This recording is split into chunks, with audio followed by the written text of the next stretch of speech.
I read up on your story and saw a couple of videos. So, like, before we get into what you're doing with Educator, I'd love to hear how you went from a career in tech and marketing into what you're doing today. It's an interesting story. Really my background from an experience standpoint has always been in educational technology. And I started off, outside of college working for Apple. That was my dream job per se at the time. And I pursued that. And after college, I had a chance to start with them in the customer support standpoint. And then I moved into sales and marketing. But loved education, loved educational technology, loved kids, for working with kids for a number of years, and being involved in that type of corporate career where I had, not only selling technology, but also, being inside K-12 institutions, inside higher education institutions all the time, selling technology. I really had a chance to always be around youth and always help them explore and understand the type of things that they can do from an educational solution standpoint. So I just really loved doing that. And then over the years, I continued to do that and continue to work in that marketplace. But 3 or 4 years ago, as Jordan probably told you, I came down with an illness. I been coaching football for a number of years. My son plays football, and I've been coaching him playing football, and was over at South Meg High School and coaching and having fun. And all of a sudden, my body started to get tired and react differently, and I didn't have as much energy as I'd had in the past. And I didn't really know what was happening. It was really toward the end of 2015.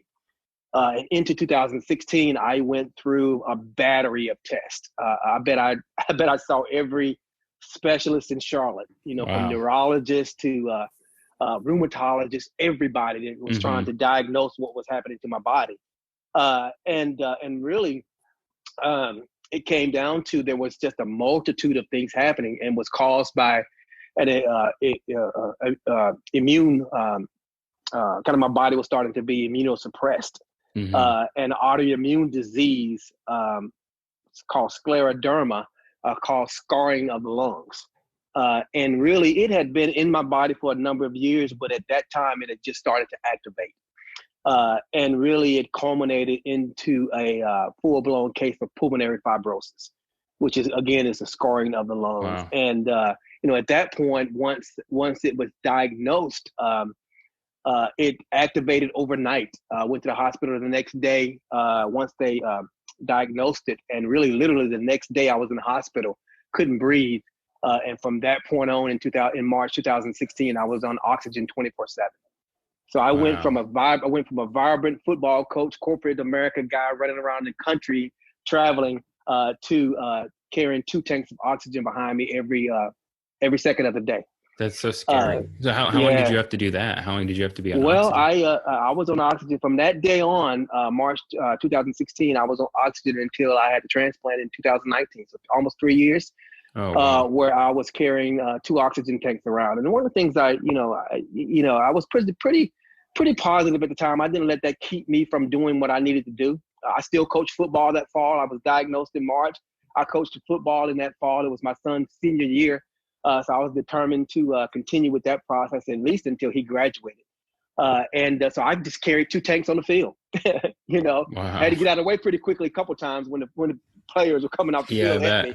It was hard for me to move those tanks around pretty quickly, but I did it and survived that year with him. And then just the next couple of years just continued to deteriorate. My lungs just were, and that's one thing about pulmonary fibrosis.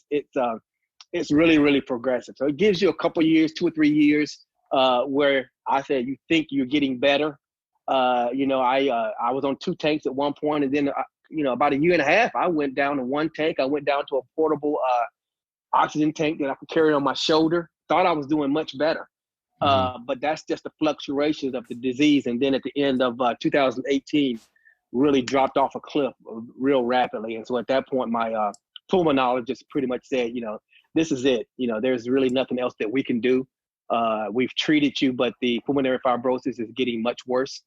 And so as I went into 2019, the only hope was to go to Duke Medical Center and apply to be a lung transplant recipient, which I did, and went through a variety of testing, and came out of that, and they said, yeah, you need 2 new lungs. Wow. And That's scary. so really it was a 3 years went by really fast, and then at that point, beginning of 2019, it was this is it. Wow. So I mean, there was a chance that you wouldn't get the help you needed in time. I mean, like a lung transplant, I imagine, isn't something that happens quickly. Yeah, really, it depends on the stage that your fibrosis is actually in. So as I went to Duke, I joined a team. I call them my teammates of transplantees, and we were all beginning to be prepped for transplants. And so we were all in various stages of lung disease. And so when I got to Duke in March of 2019, in February, 1st of March 2019. We have to go into a pre-rehab facility to get us strong enough to survive the transplant. And so as I went in there, we started the physical therapy, started getting stronger. Even with carrying 3 tanks of oxygen, you had to work out, and we just worked out with the tanks, worked out with oxygen. If you needed to turn the oxygen up, we turned it up and kept going. And so that's starting to get you stronger to survive the actual surgery. But during that time, as I was there in the first 3 weeks, I was still declining pretty rapidly. I got there and literally, I was on 8 liters of oxygen that I used to actually live on. Within the first couple of weeks, I had already gone up to 40 liters of oxygen that I needed to just sustain myself. I couldn't go to the bathroom without turning my oxygen up to almost 40 liters, which was, just 10 steps. Wow. And so I was getting pretty bad. And so there was we went in, it was real. I remember it like it was yesterday. We went in on a Thursday, and my respiratory therapist had pretty much been advocating for me with the Duke medical team. And she said, William is getting so bad that I just don't know what's going to happen. So we got an appointment with the transplant team and went in. And the head of the transplant program was my doctor. He was the director of the program, and we sat there and we talked. And he said, "William, if we don't do something, your lungs are deteriorating so quickly. If we don't do anything within the next 2 weeks, we don't know what will happen." Wow, so that's a short time frame. What was it like when you heard that? Well, it's ironic because I tell everybody this. I actually didn't hear exactly what he said. So my processing said this. He just told me if they don't do anything within 2 weeks, he doesn't know what's going to happen. So in reality, he's saying you have 2 weeks to live. Okay. Now for me, what I heard was, okay, we have 2 weeks to figure out how to deal with this. I didn't see it as a finality per se. I didn't see it as the end of my life. I saw I've got 2 weeks to figure this out because that's my positive mindset. It was like, okay, I'm not going anywhere. I've got things to do. So I've got 2 weeks to figure this out. And I told the doctor that. I said, how are we going to deal with this? And he looked at me and he said, because he was obviously the director of the transplant facility, he said, look, we're going to transplant you this weekend. So I'm sitting there like, okay, there have been people waiting to get transplanted for months, 6 months, a year. And you're telling me that I'm going to get transplanted this weekend. And remember, I just got on the transplant list officially that day. So, wow. I was rehabbing up until that point. And then that Thursday they said, okay, you're getting bad enough that we're actually going to officially put you on the transplant list. And so at that point, when lungs were available, I would be on the list. And so that was a Thursday. And he said, we're going to transplant you this weekend. I said, okay, let's make it happen. And so that was Thursday, and Saturday afternoon, I got a phone call. Doctor said, look, we have lungs. You need to get over here. And when Duke calls you and tells you they have lungs, you drop everything and you go. It's like okay, I'm out of here. Right. And so my wife and I we had relocated to Duke, and you have to be there. You have to be right on. We were only 2 miles from the hospital at that point. So we dropped everything, packed up. We had a little bag already packed, and we went to the hospital. Now, a lot of times, even though they tell you that, it could possibly be a dry run. It's like, okay, we have lungs, but that doesn't necessarily mean they're right for you. I'm a small guy. I'm 5'8". If they've got a guy that's 6'5", and he's, that's not going to work. Right. My chest cavity is Gotcha. different. All kinds of things blood type, all types of things that have to go into this. And so as we got there, they were, literally flying lungs in. And what Duke does is actually there is a doctor on the helicopter, and they're flying the lungs into you, and he's testing the lungs to make sure the lungs are appropriate for your body. That's so amazing. by the time they get there, it's ready to go. So I'm getting prepped for the surgery in the hospital, and they're flying the lungs into me. So all this takes several hours. I'm getting prepped, and it could be, I could spend 5 or 6 hours getting prepped, and all of a sudden we get a phone call to say, dry run, they're not good for you. But we were there. I'm getting prepped. I'm in the hospital bed, and we get the call, and they say, yep, it's a go. And that was literally around probably 7 o'clock in the afternoon on Saturday afternoon. And by 10 o'clock that night, I was getting rolled into the operating room. And all night they were operating on me to take my old damaged lungs out and put the new fresh lungs in. And it's really almost like 2 surgeries. It takes them a long time to actually take mine out and to keep me on life support, on ventilators, on all of this. Yeah. And then to take the new lungs and put them in, make sure they're working, connect them all, and all of that. So it's a long process. But that Sunday morning, I woke up and I'm filled with tubes, 7 or 8 tubes coming out of my chest, a ventilator in, and I'm finally waking up to say, okay, I made it. I made it through. And obviously, there's a percentage of folks who don't. But I woke up and I'm thanking God that, okay, I made it through the night. I've got new lungs, and let's go from here. So in the next couple of days, they got me stable, took the ventilator out. And from that point, once they took the ventilator out and tested my oxygen level in my blood, it was back to 99%. So I was 99% oxygenated. And breathing just like anybody else. And from that day on, I haven't been on oxygen anymore. That's amazing. And the interesting piece of it is that your mind plays tricks on you. Literally I had been on oxygen for 3 years. And so my mind is telling me, okay, you still need those tanks. Those tanks are not gone. Because my body had gotten so used to being on the oxygen, even my whole body was slumped over. My chest was shrunken. Everything had gotten used to being relying on the lung, on the oxygen. And so when it was not there anymore and I didn't need it, my mind just kept saying, no, you need it. And it really took a trick by the nurse to actually convince me that I didn't. We have to, within the Duke Hospital, you have to walk 20 laps around the hospital ward in order to be released. And it takes you a couple of weeks to even do that. And so the first time I walked around it, I was like, I can't do this. I can't do this. I can't do this. So I tried a couple of times. I got, a couple of 100 yards. Just couldn't do it. Came back. And I told my nurse, I said, if you give me more oxygen, I can do it. I can at least walk one time around. She said, William, you don't need oxygen. I said, yes, I do. Yes, I do.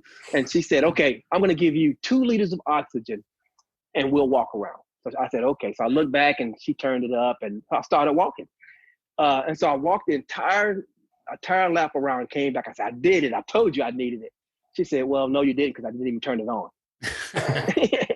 It was all in the head. It was all in my head. She never even turned it on. She said, you don't need it. And so from that day on, I said, you know what? I can do this. I do have the strength to do this. And this is the next phase of my life. And I'm determined to do what I believe is my calling, my purpose, and to make an impact on the lives of other people. Yeah. I loved what you said, William, about like you had unfinished business, right? Like you didn't see those 2 weeks as like, any sort of final countdown. It was like, okay, well, like, what do I need to do next? And I mean, I think that's kind of a perfect segue for something that Andy and I were wanting to talk to you about, which is really like, how did that lung operation influence your thinking about the future? And how did that sort of play into the genesis of Do Greater?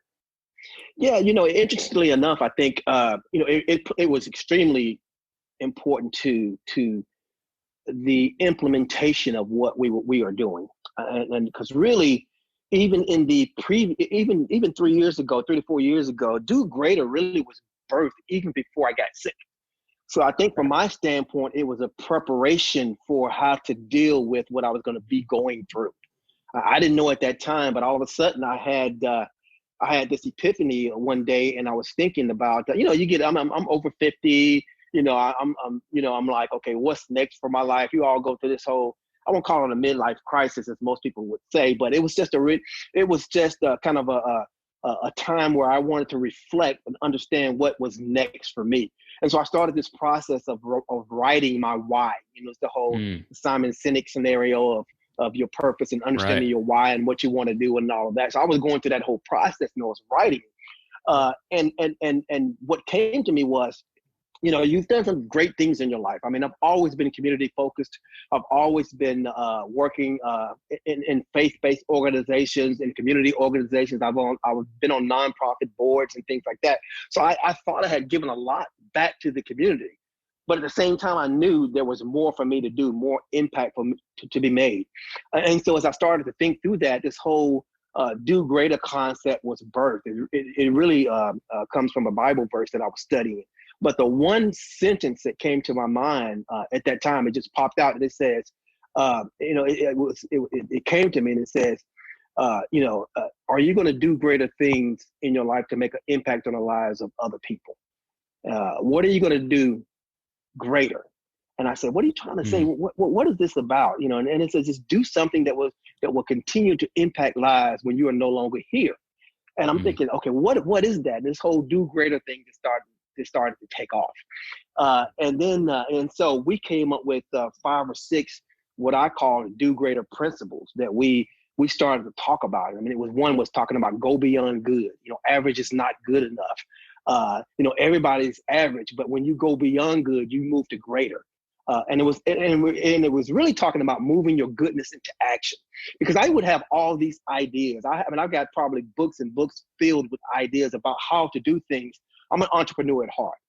And so I've got all these ideas in these books, but they were just static in that book.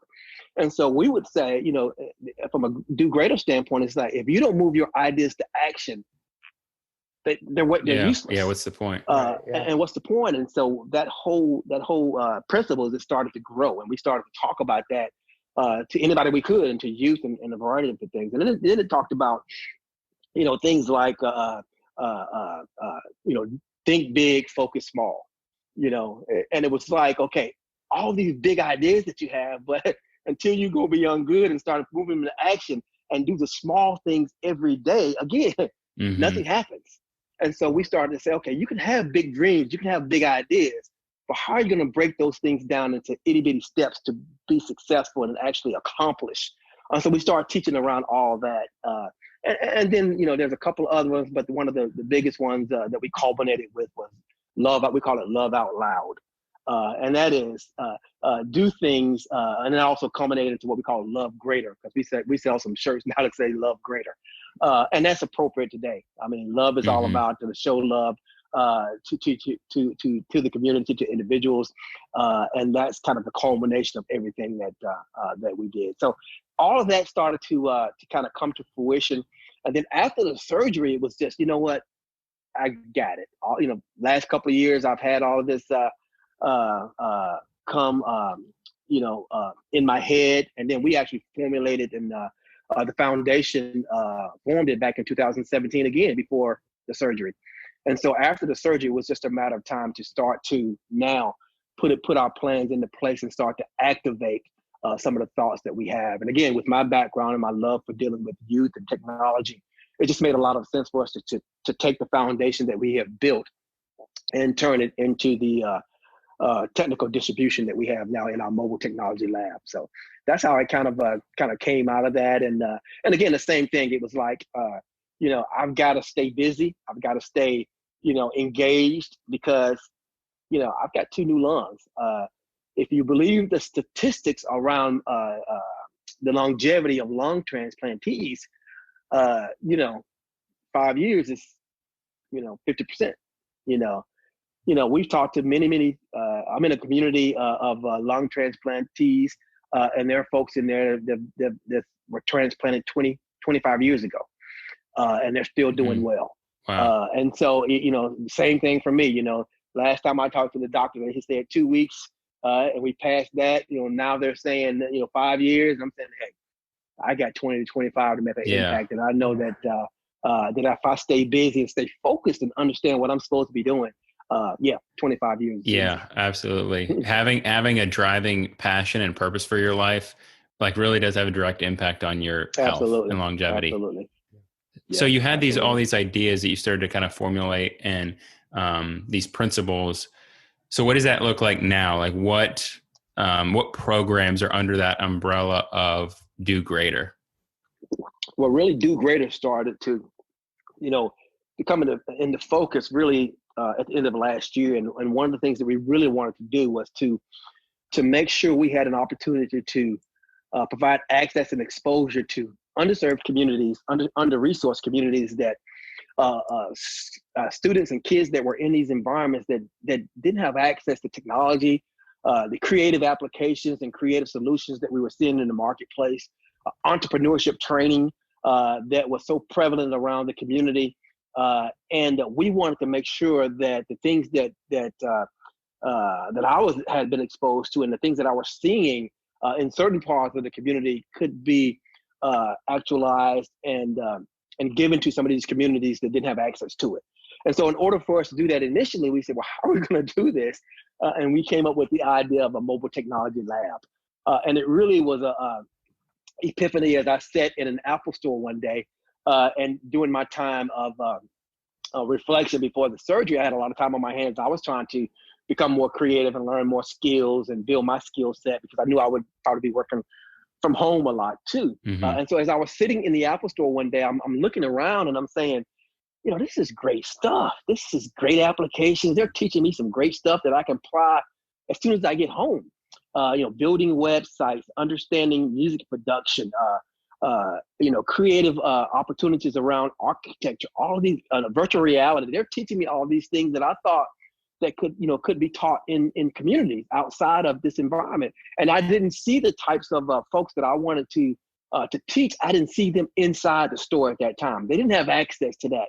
So in my thinking, and Jordan appreciate this, my design thinking mind, I'm like, exactly. Okay, how can we flip this? And how can we say, okay, there is an opportunity that Apple has done in this store, and they're training adults with these creative applications. How can we flip that now and take the creative applications outside the store and take that directly to youth?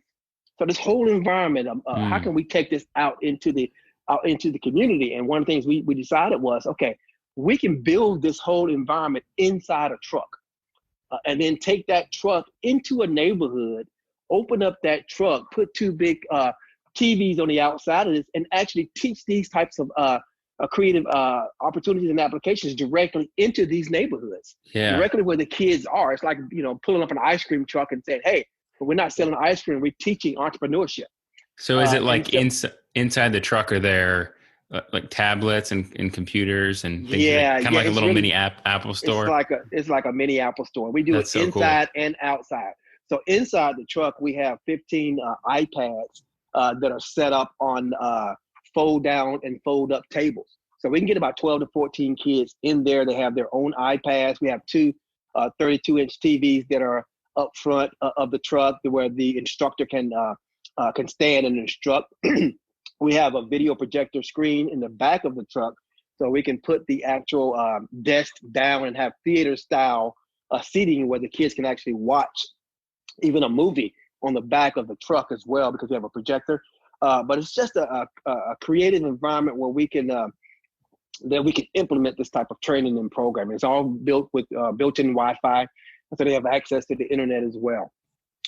And then, if it gets too hot or if it exists in an environment, we can move all this outside of the truck as well. So we can take those TVs, put them on the outside, and then create an outside theater style setting, in a park, in a cul-de-sac, in the school parking lot, wherever we want to do that. Because we wanted extreme flexibility with taking this type of technology and this type of access into the community. So we partner with with other community organizations as well as other community professionals to actually teach those classes as well. Wow. That's pretty cool. Yeah, that's awesome. Yep. I'd be interested to know too, William, like you're speaking about, that partnering with these other people and the instructors, like kind of how does that all work? How do you really bring in people? Is that something that you're teaching, most things yourself, or are you really trying to build up that network? Yeah, we're trying to build up the network. I am an entrepreneur at heart. So my focus has always been teaching the entrepreneurial part of it. And we've partnered with a couple of organizations in the country to provide the entrepreneur curriculum for us. We developed one on our own. I used to teach. I took 3 years off of out of corporate America and taught middle school. And within that middle school teaching, I taught entrepreneurship and some startup principles and things like that. So all of our focus have been from the lean startup movement out of San Francisco, Silicon Valley, and those type of things. So we've developed our curriculum based around that. But we also found a couple of curriculums out there that really focus specifically on that type of training as well. So we've adopted those things through a couple of companies that we teach. But the other things that we're interested in, the other creative applications, the coding per se, the photography, videography, those type of things that we incorporate into our entrepreneurship training, those are really focused with our partners who really specifically focus on those areas. And so Gotcha. we understand as an organization what we're good at. We're good at teaching entrepreneurship. And so we partner with other organizations who have verticals that they're really focused on as well. So we want to, it's almost like I just said, dream big, focus small. Yeah. We focus on what we can do, which is entrepreneurship, and then partner with other organizations who are experts in those areas. Yeah. Well, and you really need both, right? Like you want to teach both of those principles to help a kid be as successful as they can be, because you can have maybe the education, but if you don't have kind of that entrepreneurial mentorship, it can be really difficult. But on the other hand, you need the technological training as well. So are you guys doing any kind of teaching them how to use the products, but anything with like coding or creating apps and stuff like that? Yeah, really, again, under the premise of entrepreneurship, we teach all of that. And one of the things that we've done, actually, one of our partners that we are starting to establish a real close relationship with is the Dottie Rose Foundation with Dr. Sharon Jones. And Dr. Jones really has a niche. I mean, her focus has always been coding and STEM technology around focusing on middle school girls. And she's done a great job over the last couple of years doing that and establishing her vertical within the Charlotte marketplace. And so she's expanding as it relates to us and helping us to bring that coding piece in there. So when you look at a kid like myself, who looks like me, who grew up on the west side of Charlotte off Clinton Road, and did not have access to this type of technology, there are communities out there right now that we think have access to this that really don't.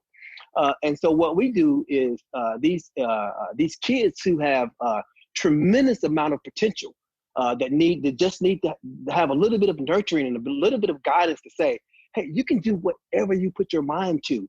And by the way, you got a great idea based around starting a business around this. So let us help you with that and help you understand how to do that. And so what we do is we walk them through. The first thing we do, I think is important, and I modeled this as we started to talk, is really to understand why you're doing what you do.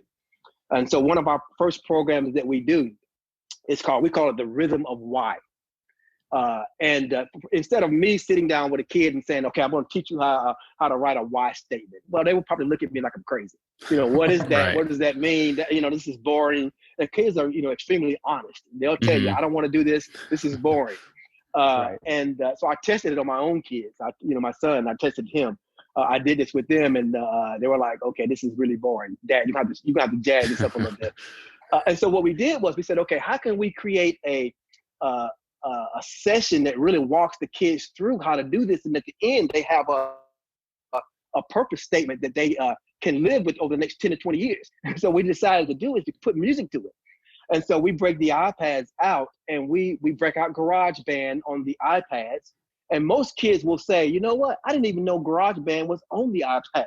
And we say, well, yeah, it comes with every iPad. Right. And most of the time, what kids will do is they'll click on it and they'll just, hit the drums a couple times and hit the piano a couple times, and that's it.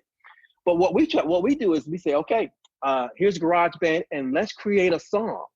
And so when you tell a kid to create a song, now they're like, okay, I'm cool with this because I can create my own beats. I can do this. And so they start creating their own beats. They started creating the melody on top. We have them add different instruments in, and all of a sudden, they have a song that they have just produced in about an hour. Wow. And they're playing it, they're singing it, they're all this kind of thing. And then the next thing we do is we put up this statement, and we say, okay, now I want you to write a purpose statement. Now I want you to write a statement about who you are and what you want to be. Now we give them a template to use, and they have to just put, I am such and such, and I want to do such and such, and they write it out. And we don't spend a lot of time with that solely because I know that that it's tedious for them. They want to get back to the creativity. But we do spend a little bit of time because I want them to understand that what they're writing is something that that would live with them for the next 5-10 years as they go through high school. And so they do that, and then we have them record that purpose statement. And so as they record that purpose statement, now they match the purpose statement with the song they just produced. And now they have a rap song. Some kids sing it. Mm-hmm. Some kids do all types of things.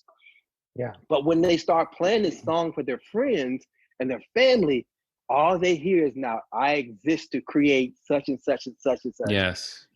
I exist to do this, and I want to do this. And they hear it over and over and over as they continue to play this song for everybody. But now I go back to them and I say, okay, what was that statement? They say, I exist to provide leadership to the community in the form of leadership, focus, and vision. And then we say, well, what does that culminate in? So what? And they say, to impact the lives of other people. And so they have this statement that they have created to music, and now it's stuck with them for hopefully for the next 10 years and can guide them. So that's the beginning of what we do, because we believe that sets the foundation for everything else. Then we bring in the coding. Then we bring in the creative piece of it, the presentations, the pitch presentations, the understanding your problem, the problem solving, the product market fit, all this entrepreneurship type of things as they go through. And that seems to work well for them. They love to do that. And it culminates into a pitch competition that they can either go and start the business, or they can use the process to catapult them into other things.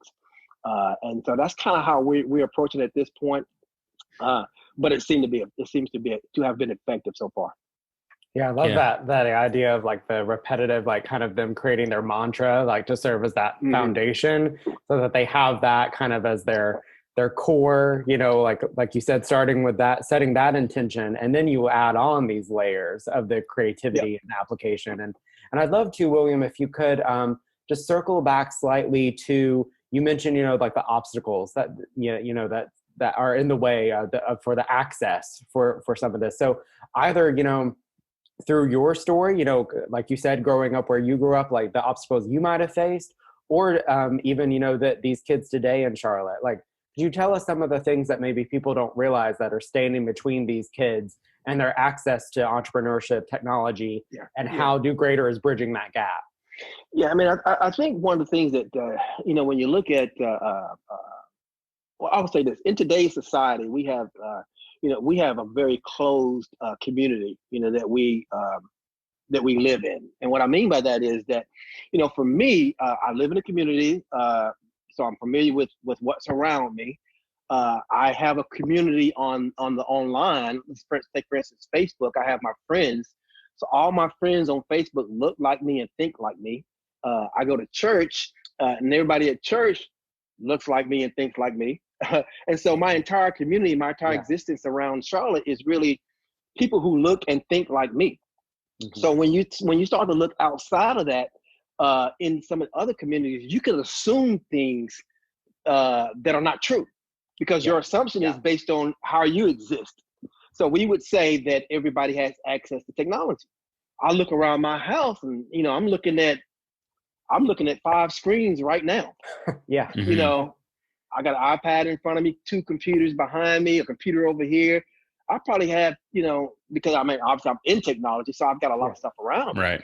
But and then people in my community probably have close to the same. But when you start to get into some of these communities, you walk in and you say, well, that's not true.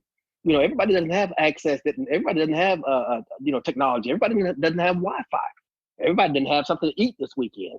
And then the little things when you start to say, well, there are programs and opportunities to learn these types of things. Like for me, being at South Park at the Apple Store, why can't these kids do that? Well, for one, I can't get there, Mm-hmm. And then why can't their parents take them there? Growing up, my mom was working 3 jobs. Okay, how much time did she have to get me to where I needed to be? Right. Plus, she was riding the bus to several of the jobs, so there wasn't a car or other opportunities for us to do that. Or it takes an hour and a half to get to work through the bus system. Exactly. You got to drop your kids off. There's tons of obstacles that a lot of these kids, specifically my family, had to go through in order for us to get to where we are and to see the opportunities that are out there for us. And so what we wanted to do was, okay, let's take some of these obstacles away. Let's say if we built a truck and took it in the neighborhood instead of having people come outside of it and equip that with types of things that we can teach there. So that was the first step. The other step was, as we move now in some of our visioning going forward, is we need an actual location in the community, in these communities, where somebody can literally open the door and walk to. And so when you start to look at that, and especially when you start to look at things like how are we going to exist in the fall when we are dealing with kids who, as we just heard, will go to school for 2 weeks in person and then return virtually for the rest of the year. How are kids without Wi-Fi, without technology, without working computer system? Because everybody will say, well, doesn't CMS give everybody a Chromebook as well? Well, yes and no. And then those Chromebooks most times stop working.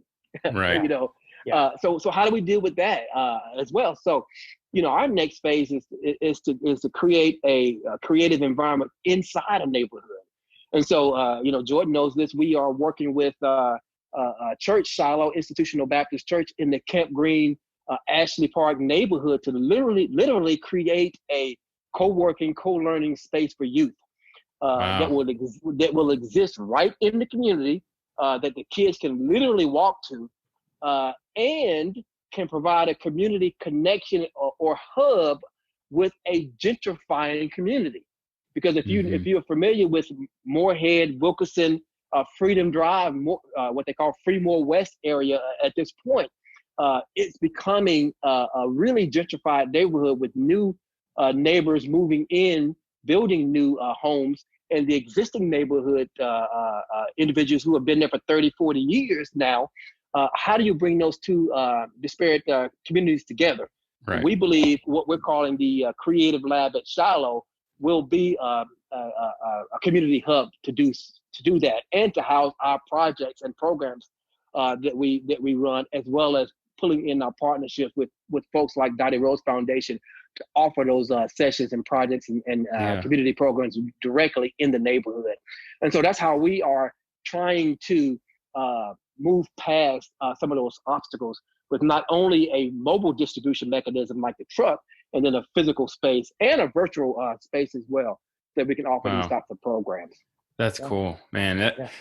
That's like, despite, all the obstacles that, we've gone through over the past few months, I feel like there is an opportunity with the virtual stuff happening to provide access to maybe people who haven't. And you're actually going beyond that and bringing a physical space to where kids can come together. Because I don't know if you can completely replace in-person learning and in-person relationships.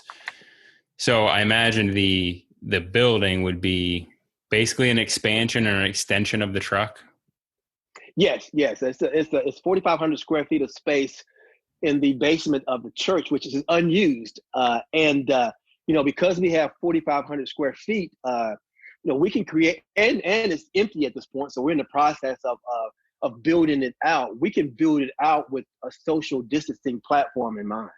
So we can say, you know what, if the schools can't do it, we can social distance 20 kids at a time in in a new creative lab, and then enhance what they're learning at school. Because a lot of kids can't sit on in a virtual environment and learn that way. We all learn differently, and so some kids are going to have some type of physical environment to go to and enhance their learning. At the same time, I mean, CMS has gone virtual since last March, and you look at some of the statistics around that, and some of the what we call the zip code patterns in Charlotte.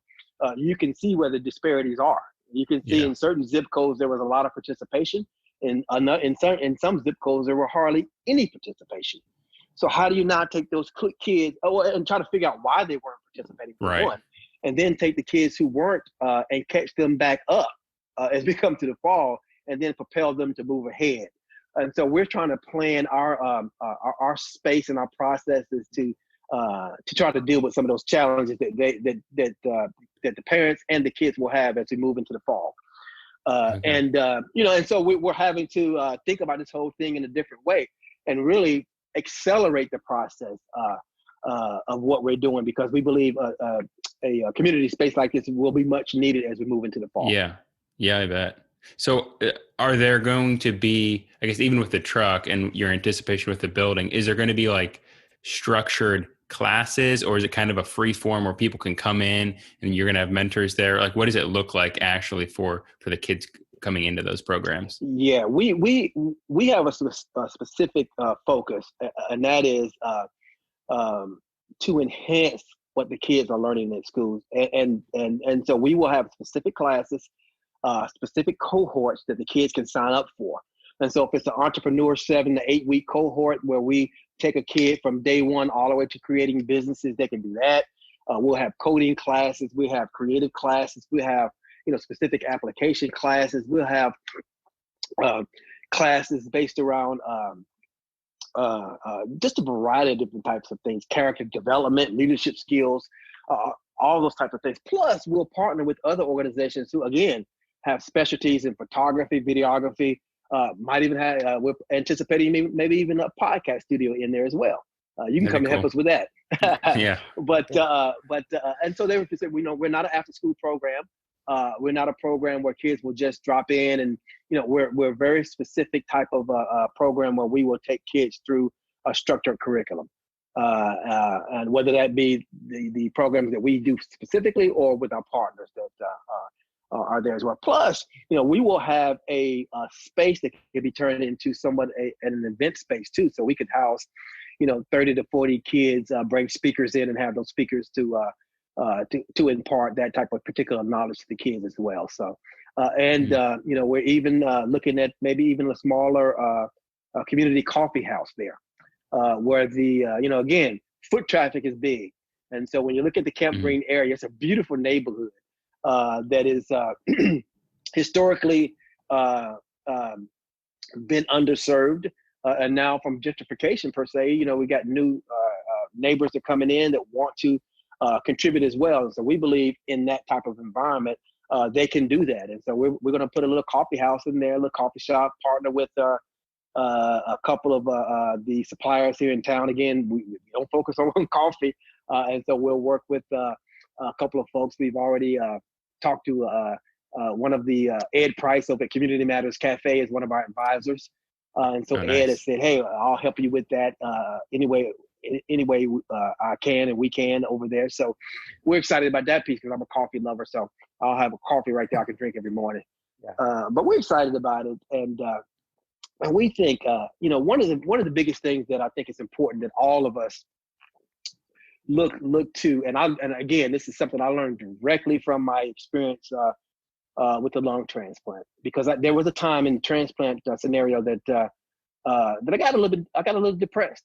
Right after the transplant, there was a lot of work to do, and my body was not responding as quickly as I thought it should, even though I was actually way ahead of schedule. I was like, I gotta get out of here, and And so I was a little depressed a little bit with how I was dealing with everything. And so one day I was actually in rehab, and again, not having a good day, trying to catch my balance, because one of the things that happens after a transplant is, because you have so many immunosuppressant drugs in you, steroids, all this stuff in you. I mean, I literally take 30 pills a day, 16, 17 in the morning when I get up, and then throughout the day, I've got to take almost up to 30 pills, because my body is really saying there's something foreign inside of me and it's trying to fight it off. Yeah. And so the immunosuppressants try to keep my body from fighting off the new lungs. And so as I was going through that process, and my body getting used to all of that, I was in rehab one day, and we have to walk a little. It's almost like a foam balance beam per se, that's sitting on the floor, and you have to walk that and try to catch your balance. And for me, I was looking down. I was trying to balance myself. I kept falling off. I just could not walk down this balance beam. And I was like, God, what's wrong? I'm getting better. I feel better, but I can't do this. And so I was sitting there talking to the physical therapist, and he said to me, William, he said, here's your problem. He said, you're in this situation and you have an obstacle and you keep looking down. He said, if you look down at the obstacle, you're never going to overcome it. He said, what you have to do is you have to raise your head and look up and focus on something ahead of you. And so what he literally told me, he said, there's a clock on the back of the wall. He said, focus on that clock, just look at that clock, and then walk the beam again. So I stepped back, I kept looking at the clock, and I literally walked the beam without falling off, because my eyes were focused on something that was ahead of me. And so the day after that, I started to think, I said, man, you know what? That's exactly what I'm doing. I am so entrenched in what we have to do, what I'm dealing with right now. I'm dealing with a lung transplant. I'm dealing with a move. I had to relocate my family. How am I going to get past this? Everything was closing in on me that was right there. But all I had to do was to look forward and look at, understand my purpose, understand my vision of what I wanted to do. And things started to fall into place. And so that's really important in what we teach our kids in our program, is that you might be in a situation like I was back in my day, single parent, 4 kids, my mom working 3 jobs, no future. If I looked at my circumstance at that point, I would have never made it out, But the one thing I had was my mom, and she said, "Don't look at where we are." She was working. She said, "Don't look at where we are. Here are some things that you can do and can be." And so she started exposing us to, technology at that time, occupations, programs, internships, job shadowing. She was a weekend nurse at Johnson C. Smith University. So she would take us, the 4 kids, she would take us to work with her on the weekend on the campus at Johnson C. Smith. And so probably shouldn't have been doing this, but we would leave the infirmary and we would run around the campus. But we would see things going on that we were like, God, what are they doing in here? What's this lab about? Mm-hmm. Those type of things that we started to be exposed to. And then from there, back in the early 80s, we had 4 kids coming from a family on food stamps that, went to Carolina, 2 at NC State, 1 at East Carolina in the early 80s. And then all of us matriculated through college and, doing well now. So, we know that once kids understand and get past their circumstances and see what they can and can't do in the future, their eyes open up. And we want to be a conduit to that. Yeah. Yeah. That's so amazing, William. And I think, there's so much of you can tell that your story serves as so much inspiration for, what you're hoping to do for these kids and just, to lend some specificity, because we've been talking a lot about the kids. I'd love for you just to clarify, what age range are we talking about? How long are they usually in the program? So some of the specifics about who really this audience is that you're serving. Yeah, our focus is initially on middle schoolers. We have some programs for middle school and high school, but our initial focus is on middle school, because we believe that middle school is that transition period where, a 6th grader can come in, they're probably 4'2", and by the time they get to 8th grade, they're 6 feet, within 3 years. And then there's a time where they are trying to find themselves. They're trying to understand who they are. Their body is changing so rapidly. Puberty is coming in. And so there's a lot happening there. So we think we can make a big impact at that particular age, with where they understand why they exist, what they want to do, and we start to navigate that entire path. Now, we will have cohorts specifically in entrepreneurship at the middle school and high school level, because we believe those high schoolers can really, really focus on creating businesses that can be sustainable as well. But we really want to, our partnership base is start to formulate around middle school. And so we're starting to work with some of the area middle schools here, hopefully with the career and technology education departments within those schools, and start to funnel those kids into our programs, specifically with our mobile technology lab and the creative lab at Shiloh, which is going to be in the Camp Green area. And when you look at the whole 28208 zip code, West Boulevard, Wilkinson, Freedom, there's just a variety of neighborhoods and schools that would definitely benefit from what we're trying to do. I grew up there off of Clinton Park, West Boulevard, Wilkinson Boulevard. That's my neighborhood that I grew up from.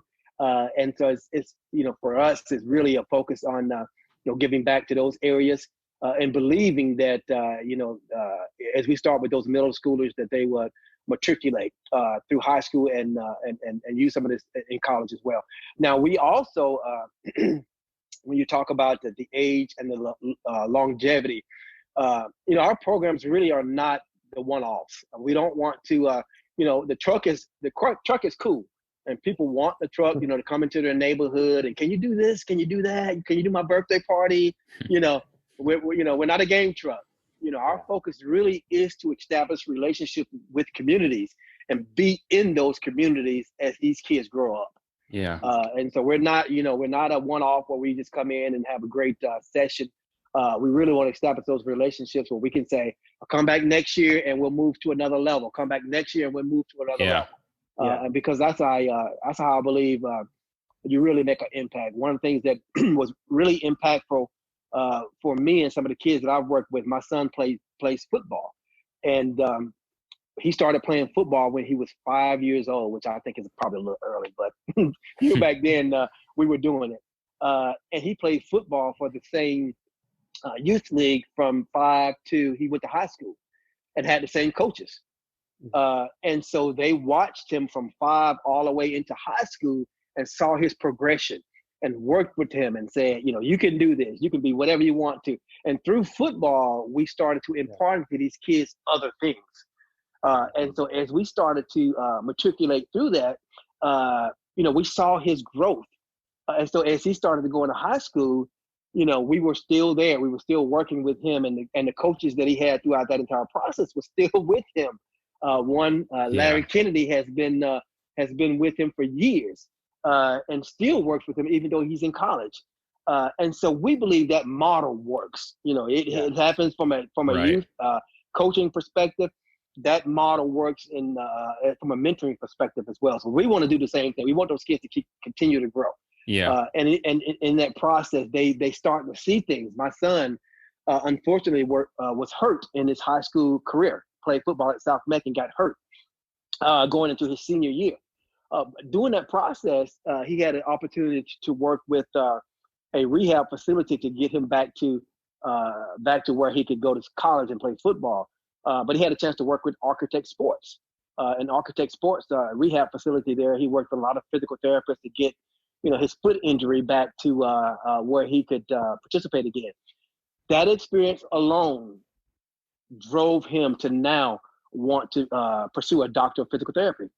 So he's at Campbell University right now in the pre-physical therapy program there, and is going on to be a doctor of physical therapy. So we know good for him. that when you provide access, he had no idea that he wanted to do this, but it was just a matter of him seeing that access, seeing what physical therapists did on a day in and day out basis. He's now said, you know what, this is what I want to do. And I want to do it specifically for youth, for young athletes.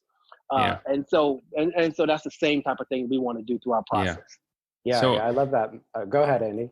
No. I think that's great. I think relationships are so important, and it's so much more than just, let me provide you this quick little service or, access to this technology, have fun and move on. I think the relationships really do play an integral role.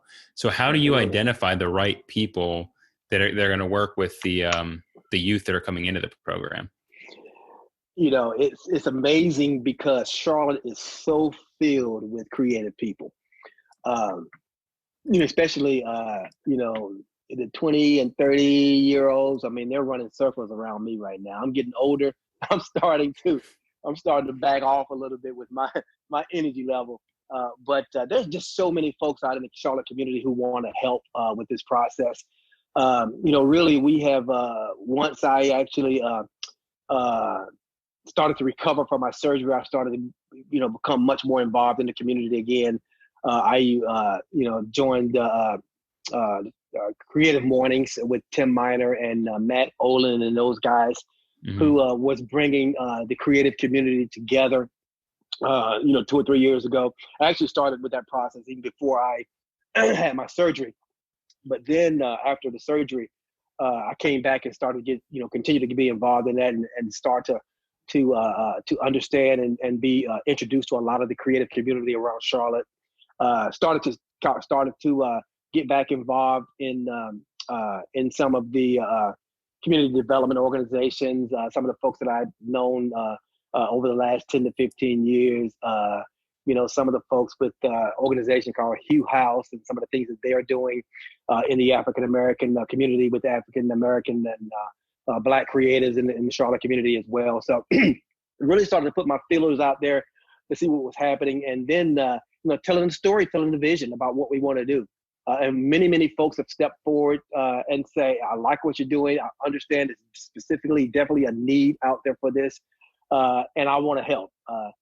Jordan has been one of those great people who have stepped forward as well, and has worked with us to create this type of momentum that we have now.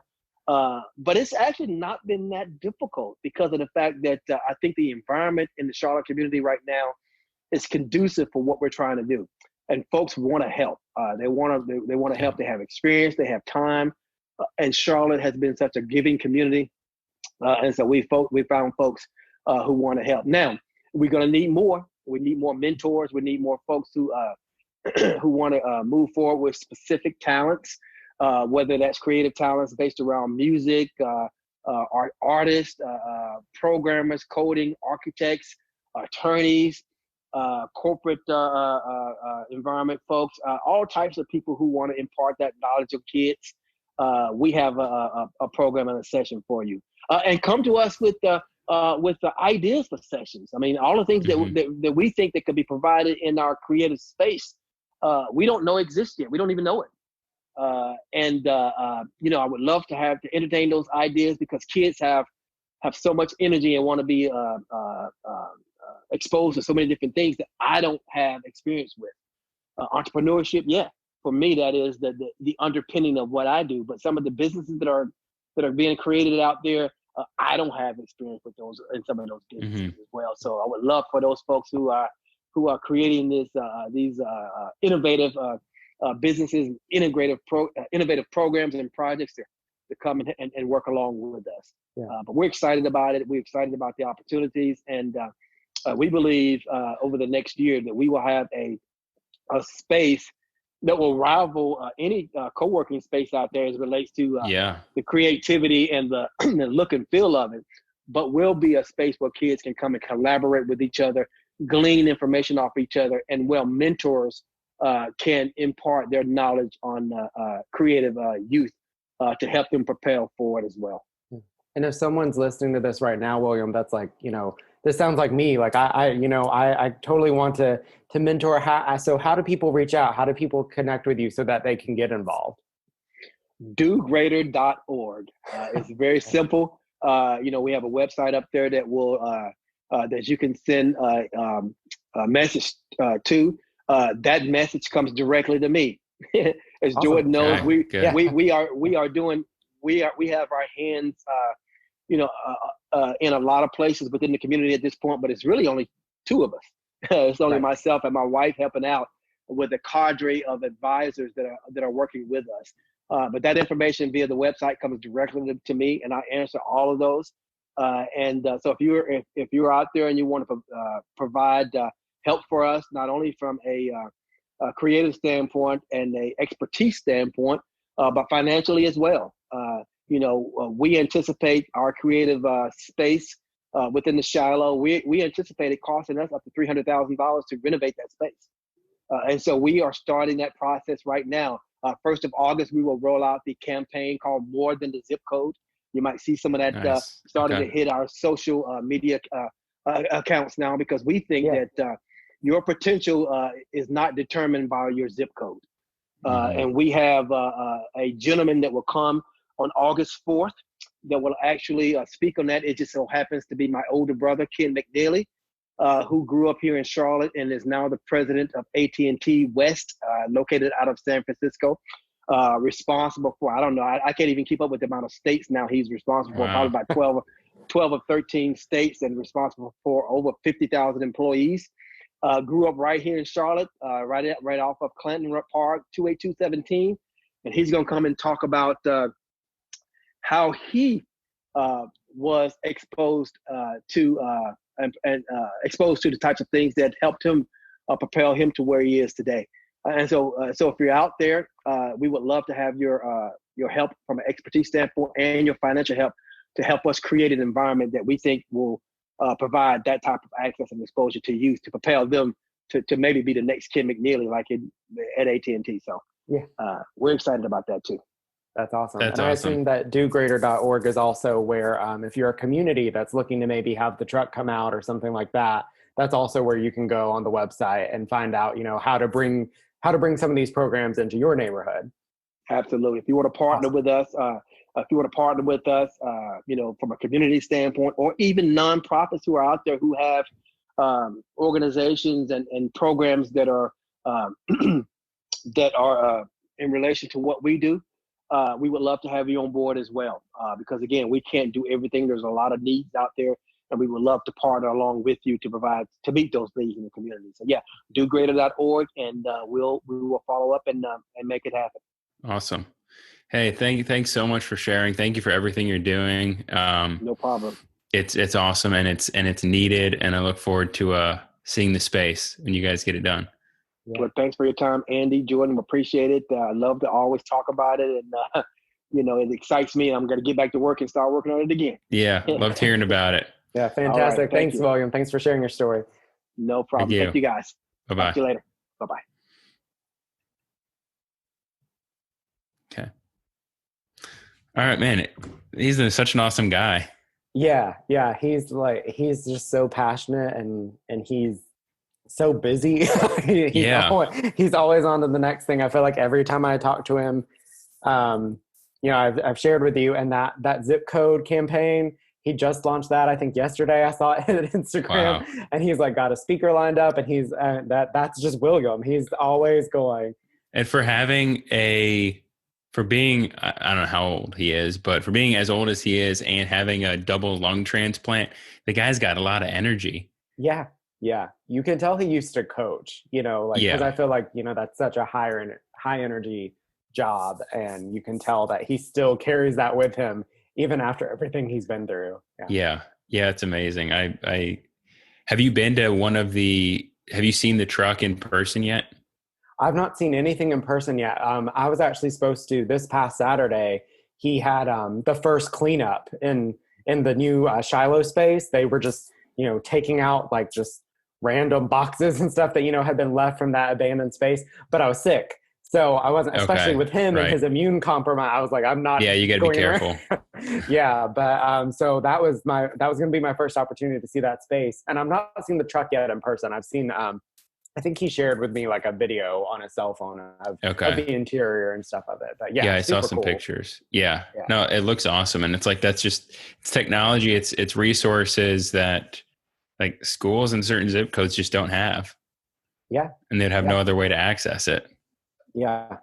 Yeah. And I mean, people, like he said, make assumptions. You think, this is, this is overwhelming for the people in Myers Park to be trying to teach their kids, from home. But then like when people make this assumption that, oh, well, we're sending the kids home though with an iPad or whatever. And then it's like, but they don't have internet or they don't have a data plan or whatever. And like, you can't just assume that everyone's just going to go home and be in an environment that's conducive to learning. Or a parent that can be there to supervise. Like not everybody has the privilege of working from home. Right. Yeah. Absolutely. Especially if you just got a single parent, then you've, knocked that down 50% chance of someone needs to leave. The adult needs to leave. And, how's a 6-year-old supposed to sit and just like focus on, my math today? Right. All day, no parent home, or maybe just an older sibling who also is probably having to learn virtually. Yeah. It's crazy. Yeah, that's tough. But I love the idea of like having a mentor who can obviously like teach, but like give that entrepreneurial education as well. Yeah. Because that's so important too. And I feel like now more than ever, kids have an opportunity to like create something with very little resources. Obviously you have to have the education, but like if you have a computer and you know how to create an app, or there's so much you can do now. Right. And it could be as simply as like just getting people access to it and somebody who can mentor them through that. And it can just open up a world of opportunities, which is what it sounds like happened to him. Mm-hmm. Yeah. Yeah. I mean, and hearing about, his brother being, president of AT&T West, like, whatever he said, but like 40,000 employees or something, and starting off being, a single mom household with 4 kids. Like it's crazy, what just, he's living proof of it. He's not just coming at a place from like, oh, I see something from afar and I think I can affect that. He's like, no, I lived that. And now I want to, give these kids this modern version of what I had. Yeah. It comes from like who he is as a person, his experience, his survival story. He just has this mindset that like, I'm here for a purpose. I'm here to do good and inspire good. And like nothing's going to stop him. Yeah. I do firmly believe that William is pretty unstoppable. I think he's a pretty invincible guy. Yeah.